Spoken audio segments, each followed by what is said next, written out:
მადლობა ყველას, რომ დღეს ხართ აქ ჩვენთან ერთად.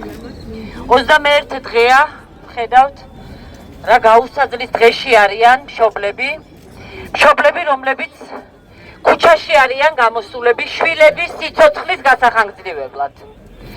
რა გახდა ეს, რა ადგილია ეს კანცელარია? მაინტერესებს, რამდენი დიაგნოზის მქონე მშობელი უნდა იჯდეს აქ, რამდენი ღამე უნდა გაათენოს, რომ მიიღონ ის, რაც არის მათი უფლება. რას გვიკეთებთ ამას პატარა ბავშვების თანდაცნობით გვიწევს იმაზე ლაპარაკი, რომ რას ნიშნავს ეს დიაგნოზი და ამის ახსნა. ეხლა მე პირადად ვაკვირდებოდი და თითქმის ყველა შევამჩნიე თვალებზე ცრემლები და რატომ? მიხვდა ეს ხალხის თუ რა არის ეს დაავადება, მიხვდა ეს ხალხი თუ რას ვითხოვთ ჩვენ. ერთი ადამიანის გარდა, ხალხო, ჯანდაცვის მინისტრის გარდა, ყველა მიხვდა ამ ქვეყანაში რა არის ეს დაავადება და რას ვითხოვთ ჩვენ. ამიტომ ჩვენ ყველა ერთად მივახვედრებთ. სამწუხაროდ პირველ რიგში ის უნდა ხდებოდეს, პირველ რიგში ის უნდა გვიჭერდეს მხარს და უნდა იყოს მხარდამჭერი წარმოდგენილი სახელმწიფოს მხრიდან იმის ნაცვლად, რომ ის დღეს დაპირისპირებული მხარია მშობლების მიმართ, ბავშვების მიმართ. ჩვენ განაგვს სიამოვნებს, რომ ბავშვები აქ მოყავს და ისმენენ ამ ყველაფერს, მაგრამ ისინი არიან პირველ ხაზზე. ისინი არიან ჩვენზე მაგარი მეომრები, მებრძოლები და ამ ბრძოლაში არიან. იმათვაც აგვაქეზეს და არა პოლიტიკოსებმა, როგორც დღეს ჯანდაცვის მინისტრი ამბობს, როგორც ის ტელევიზიიდან ტელევიზიაში, სადაც დადის და ჩვენ არ გვეძახის, ის გაიძახის ამას და დაარწმუნა კატეგორია ხალხის, რომ თითქოს მხოლოდ ერთი წამალია და მკვლელი. მკვლელი ის უმოქმედობაა, რასაც ჩადიან ისინი. ყველაზე ცუდი დამოკიდებულება რაც არის, დღეს ჩვენ ვხედავთ, რომ ექიმები ჩუმად არიან. წარმოიდგინეთ, დაავადებას ვებრძვით იმ დროს, როდესაც მედიკამენტებია და ექიმები ვერ საუბრობენ ერთეულების გარდა. და გვყავს ჩვენ მხარდამჭერები და ნენელა დაიწყო ხალხმა საუბარი ექიმებმა ამაზე. და როდესაც ამბობენ, რომ ეს თემა არის პოლიტიზირებული, შეხედეთ ხალხო, ვინ საუბრობს, ექიმები ჩუმად არიან და მინისტრები, პარლამენტარები საუბრობენ ამაზე და სრული ლეგიტიმაცია აქვს ამაზე. ვინ გახადა ეს პოლიტიზირებული? ჯანდაცვის მინისტრმა. მე გახლავართ ემერჯენსის ექიმი, ორ კლინიკაში ვიბრძვი სიცოცხლის გადასარჩენად ყოველდღიურად.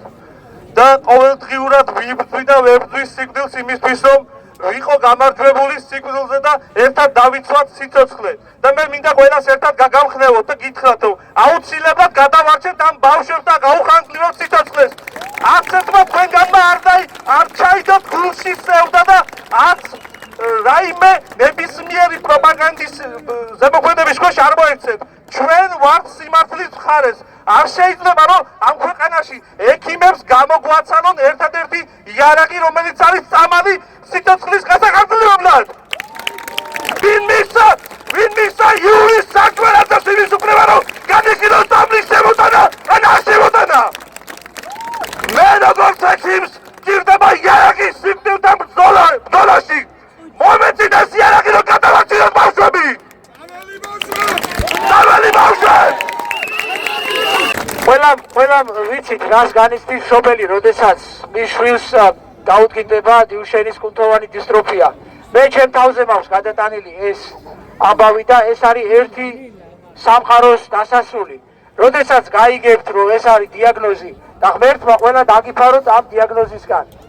როდესაც გაიგებს მშობელი, რომ მის შვილს აქვს დიუშენის კუნთოვანი დისტროფია, უცებ მძიმე ლოდი ვარდება ზემოდან თავში ეცემა და ანუ ეს არის ცა, რომელიც ჩამოიქცევა და მთავრდება ერთი სამყარო და რამდენიმე დღე გჭირდება ახალი სამყაროს დასაწყებად.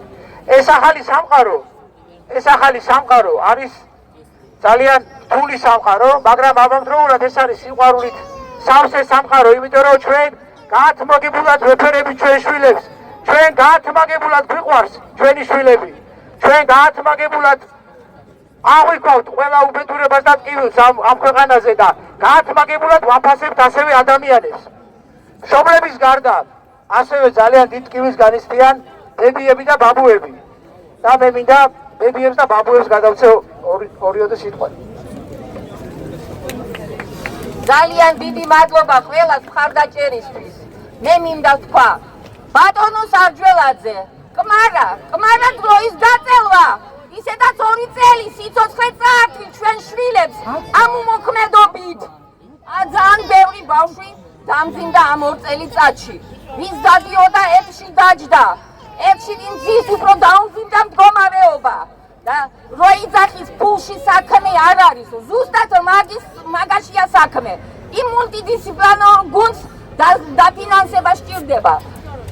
ექიმების კვლევას დაფინანსება სჭირდება და არ უნდათ ამ ფულის გაყოფა ჩვენი შვილებისთვის.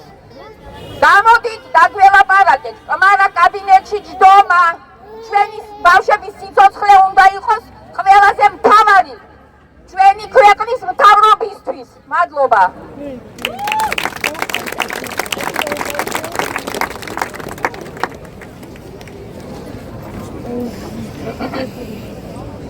მეგობრებო, მე ვარ ერთ-ერთი დიუშენი დაავადებული ბავშვის ბებია, რომელიც ყოველ ღამე არ მძინავს და ბავშვს დავხედავ, ყველაფერი დაემართა თქო.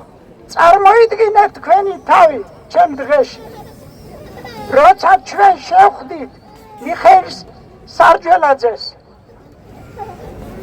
თვითონ მითხრა, რომ ძალიან ძვირია ქალბატონო, როგორ ფიქრობთ, სახელმწიფოს არ აქვს ამის ფული, სად წავიდა ჩვენი ცხოვრება, სად წავიდა ჩვენი სიმდიდრე, ჩვენი ფულები, რომელიც ჩვენ შეგვაქვს სახელმწიფოში, რომელიც დევს ბიუჯეტში, ვინ მოიპარა, რატო არ მოითხოვთ ამას?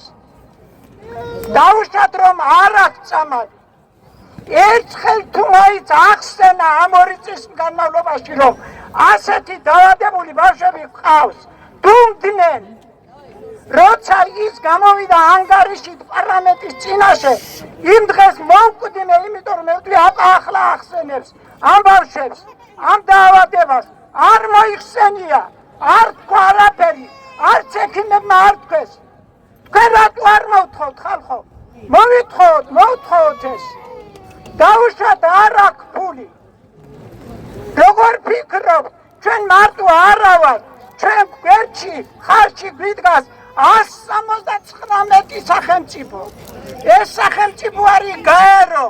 ალბათ ყველა მიცით, ომის შემდეგ შეიქმნა ეს, რომელიც გათვლილი არის ბავშვების სიცოცხლისათვის, ადამიანების სიცოცხლისათვის, ეკონომიკისათვის. ეს ფული დევს ჩვენთვის ჯანდაცვის ბიუჯეტში, მაგრამ ესენი არ მოითხოვენ, არ მიმართავენ. პირიქით გადაგვანტერეს ყველაზე ძლიერი, ყველაზე ხალხს კარგი მდგომი, გვერდში მდგომი მეზობლები, ისევე როგორც ჩვენ ყველაზე კარგი, ყველაზე ღირსეული მეზობლებს ხელი რო ვკრათ, არ მინდევხარო და არაფრად არ ვარ გიხარო. როცა შენ თვითონ არ ვარ გიხარ, ესენი ჩამოგვაშორეს. ამიტომ მე მოითხოვ მათგან, მოიძიონ ეს ფული, უნდა სახელმწიფო შიგნით, უნდა თხოვოთ ჯანმოს, საერთაშორისო ჯანდაცვას. არის ეს ფული ჩვენთვის, არის გაეროში ეს ჩვენთვის ფული. შედით ინტერნეტში და ნახეთ, რომ დევს ეს ფული, მაგრამ არავინ არ მოითხოვს ამას. ვის ხელეწიფება, ვინმა მოითხოვს? მე რომ მივიდე, მე კი არ მოვცევენ. სახელმწიფო უნდა დასვას ეს საკითხი. მადლობა.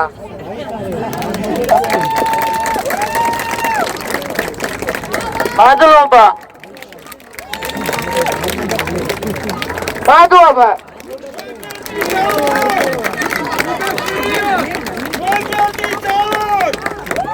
მიეცით ბავშვებს წამალი.